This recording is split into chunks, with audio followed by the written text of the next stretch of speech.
लेकर भी बात, अभी चुनाव लड़ने की बात चलिए, कहाँ से लड़ेंगे, क्या स्ट्रेटेजी रहेगी? देखिए, ये बात मैंने कही है कि मैं बहुत लंबे समय तक अपने आप को केंद्र की राजनीति में नहीं देखता हूं।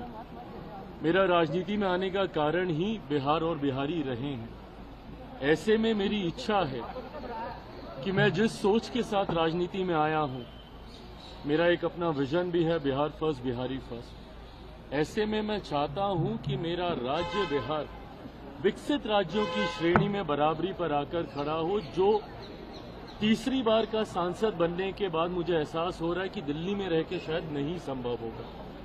ऐसे में ये इच्छा मैंने पार्टी के समक्ष रखी थी कि अब मैं जल्द बिहार वापस जाना चाहता हूं। ऐसे में अगर पार्टी चाहेगी, और जब मैं ये कहता हूं कि पार्टी चाहेगी तो छूटते ही आप लोग ये सवाल दागेंगे कि भैया आप ही पार्टी हैं, आप अगर चाहेंगे तो कौन आपको रोकेगा।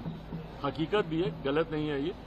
पर जब मैं कहता हूं कि अगर पार्टी चाहेगी, इसका मतलब ये है कि पार्टी इवैल्यूएट कर रही है इस बात को कि क्या मेरे चुनाव अभी लड़ने से पार्टी को फायदा होगा।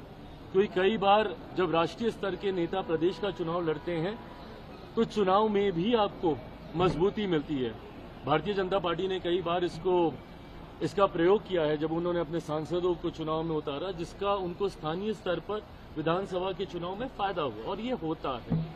तो अगर मेरे चुनाव लड़ने से मेरी पार्टी को मजबूती मिलती है, एज एन मेरा स्ट्राइक रेट बेटर होता है। लोकसभा में हम लोग का 100% स्ट्राइक रेट था। मैं चाहूंगा कि विधानसभा में भी मैं जितनी सीटों पे भी लड़ूं, पर मेरा स्ट्राइक रेट बेटर हो। तो अगर मेरा स्ट्राइक रेट मेरे लड़ने से और मेरे गठबंधन का प्रदर्शन अगर इससे बेहतर होता है, जो कि चर्चा में लग रहा है, तो मैं जरूर लड़ूंगा।